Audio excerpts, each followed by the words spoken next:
Chapitre 17. Le chat et le bouvreuil. Sophie et Paul se promenaient un jour avec leur bonne. Ils revenaient de chez une pauvre femme à laquelle il avait été porté de l'argent.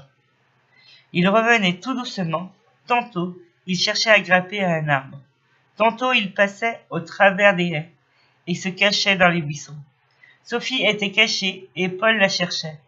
Lorsqu'elle entendit un tout petit miaou, bien faible, bien plaintif, Sophie eut peur. Elle sortit de sa cachette. « Paul, dit-elle, appelons ma bonne. J'ai entendu un petit cri, comme un chat qui miaule, tout près de moi, dans le buisson. »« Pourquoi faut-il appeler ta bonne pour cela ? Allons voir nous-mêmes ce que c'est. »« Oh non, j'ai peur. »« Peur ? Et de quoi ? Tu dis toi-même que c'est un petit cri, ce n'est donc pas une grosse bête. Je ne sais pas, c'est peut-être un serpent, un jeune loup. »« Ha ha ha, un serpent qui crie. C'est nouveau cela. Et un jeune loup qui pousse un si petit cri que moi, qui étais tout près de toi, je ne l'ai pas entendu. » »« Voilà le même cri, entends-tu ? » Paul écouta et entendit, en effet, un petit miaou bien faible qui sortait du buisson. Il y courut malgré les prières de Sophie. « C'est un pauvre petit chat qui a l'air malade, s'écria-t-il, après avoir cherché quelques instants. Viens voir comme il paraît misérable. » Sophie accourut. Elle vit un tout petit chat, tout blanc, mouillé de rose et taché de boue, qui était étendu tout près la place où elle s'était cachée. « Il faut appeler ma bonne, dit Sophie, pour qu'elle l'emporte, pauvre petit, comme il tremble, et comme il est maigre, dit Paul. Ils appelèrent la bonne, qui les suivait de loin. Quand elle les rejoignit, ils lui montrèrent le petit chat et lui demandèrent de l'emporter. Mais comment faire pour l'emporter ? Le pauvre petit malheureux est si mouillé et si sale que je ne peux pas le prendre dans mes mains. Eh ben, ma bonne, mettez-le dans des feuilles, ou plutôt dans mon mouchoir. Il sera bien mieux. C'est cela. Essuyons-le avec mon mouchoir. Et couchons-le dans le... Tiens, ma bonne t'emportera. La bonne les aida à ranger le petit chat, qui n'avait pas la force de remuer. Quand il fut bien enveloppé dans le mouchoir, la bonne le prit, et tous se dépêchèrent d'arriver à la maison pour lui donner du lait chaud. Ils n'étaient pas loin de la maison, et ils furent bientôt arrivés. Sophie et Paul coururent en avant à la cuisine. « Donnez-nous bien vite une tasse de lait chaud, dit Sophie à Jean le cuisinier. « Pourquoi faire, mademoiselle, répondit Jean. « Pour un pauvre petit chat que nous avons trouvé dans une haie et qui est presque mort de faim. Le voici, ma bonne l'apporte dans un mouchoir. » La bonne posa le mouchoir par terre. Le cuisinier apporta une assiette de lait chaud au petit chat, qui se jeta dessus et avala tout sans laisser une goutte. « J'espère que le voilà content, dit la bonne. Il a bu plus de 2 verres de lait. Ah, le voilà qui se relève et il lèche ses poils. Si nous l'apportions dans notre chambre.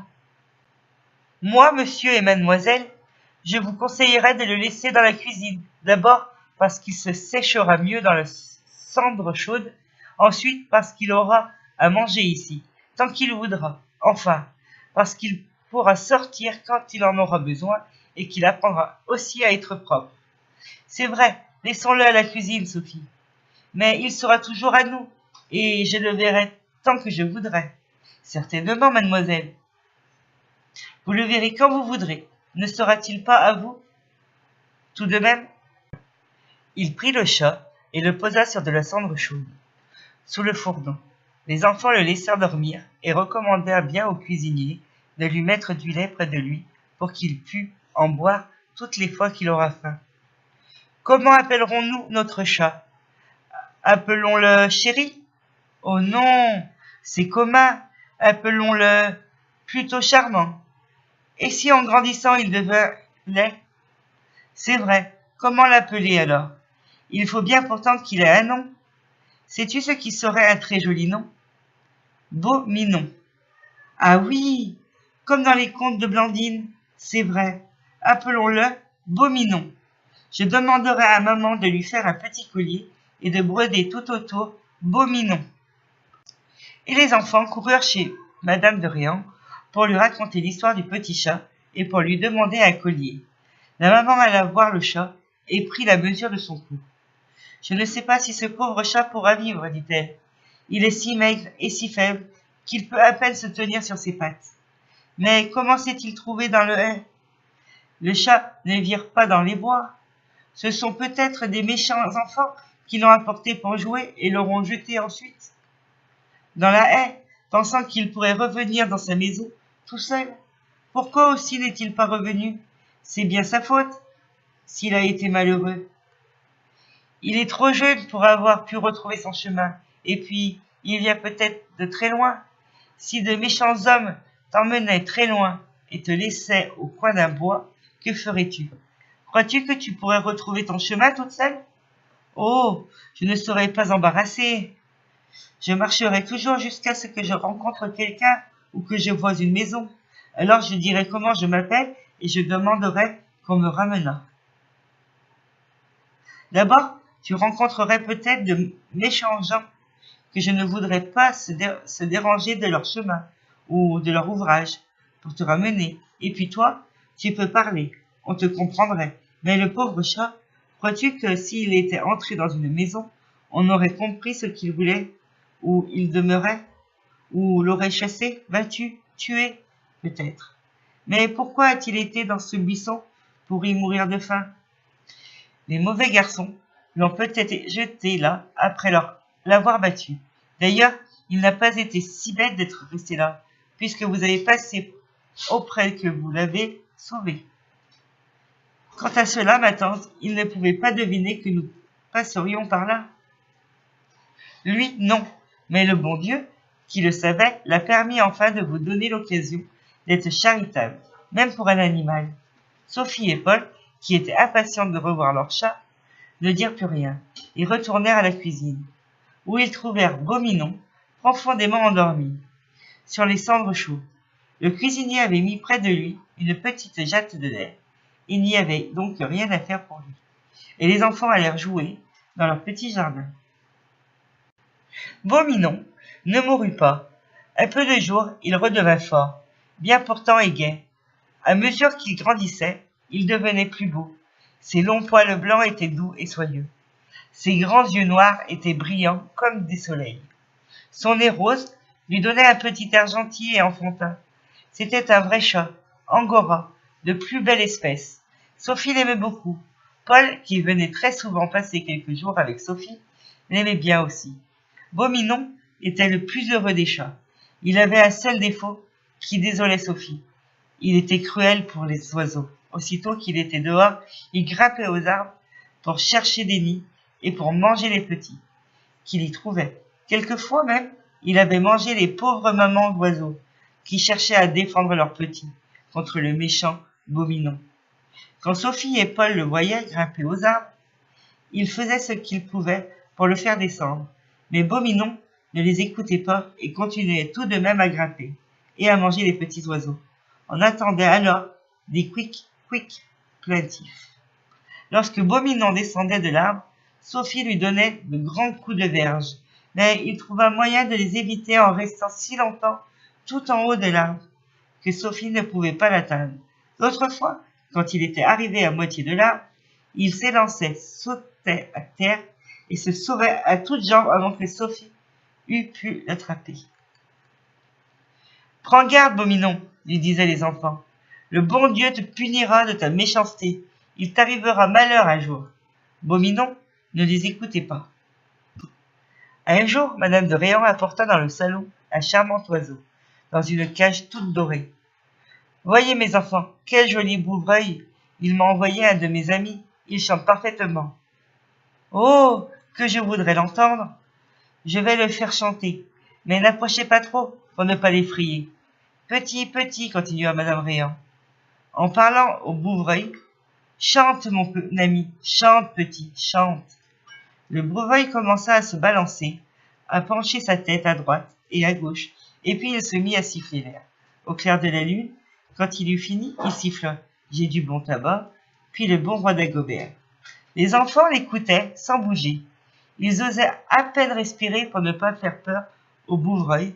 Quand il eut fini, Paul s'écria Oh, ma tante, comme il chante bien! Quelle petite voix douce! Je voudrais l'entendre toujours. Nous le ferons recommencer après dîner, dit madame de Réran. À présent, il est fatigué. Il arrive de voyage. Donnons-lui à manger. Allez au jardin, mes enfants. Rapportez-moi du mouron et du plantain. Le jardinier vous montrera où il y en a. Les enfants coururent au potager et rapportèrent une telle quantité de mouron qu'on aurait pu y enterrer toute la cage. Leur maman leur dit de n'en cueillir qu'une petite poignée, une autre fois, et ils en mirent dans la cage du bouvreuil, qui commença tout de suite à le becqueter. « Allons dîner à présent, mes enfants, dit madame de Réan. Vos papas nous attendent. » Pendant le dîner, on parla beaucoup du joli bouvreuil. « Quelle belle tête noire il a, dit Sophie. « Et quel joli ventre rouge, dit Paul. « Et comme il chante bien, dit madame de Réan. « Il faudra lui faire chanter tous ces airs, dit monsieur de Réan. Aussitôt que le dîner fut fini, on retourna au salon. Les enfants couraient en avant. Au moment d'entrer au salon, madame de Réan y entendit pousser un cri affreux. Elle accourut et les trouva immobiles de frayeur, en montrant du doigt la cage du bouvreuil, de cette cage dont plusieurs barreaux étaient tordus et cassés. Beauminon s'élançait par terre, tenant dans sa gueule le pauvre bouvreuil qui battait encore des ailes. Madame de Réan cria à son tour et courut à Beauminon. Pour lui faire lâcher l'oiseau, Beauminon se sauva sous un fauteuil de monsieur Réan, qui entrait en ce moment, saisit une pincette et voulut en donner un coup au Beauminon, mais le chat, qui était prêt à se sauver, s'élança vers la porte restée entrouverte.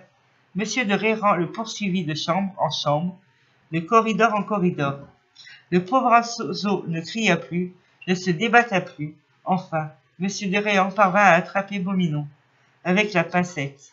Le coup avait été si fort que sa gueule s'ouvrit et laissa échapper l'oiseau. Pendant que le bouvreuil tombait d'un côté, Beauminon tombait de l'autre. Il eut 2 ou 3 convulsions et il ne bougea plus. La pincette l'avait frappé à la tête et il était mort. Madame de Réan et les enfants qui couraient après de monsieur Réan, après le chat et après le bouvreuil, arrivèrent au moment de la dernière convulsion de Beauminon. « Beauminon, mon pauvre Beauminon !» s'écrie Sophie. « Le bouvreuil, le pauvre bouvreuil !» s'écria Paul. « Mon ami, qu'avez-vous fait ?» s'écria madame de Réan. « J'ai puni le coupable, mais je n'ai pas sauvé l'innocent, répondit monsieur de Réan. Le bouvreuil est mort étouffé par le méchant Beauminon, qui ne tuera plus personne, puisque je l'ai tué sans le vouloir. » Sophie n'osait rien dire, mais elle pleura amèrement son pauvre chat qu'elle aimait malgré ses défauts. « Je lui avais bien dit, disait-elle à Paul, que le bon Dieu le punirait de sa méchanceté. Pour les oiseaux, hélas, pauvre Beauminon, te voilà mort et par ta faute. »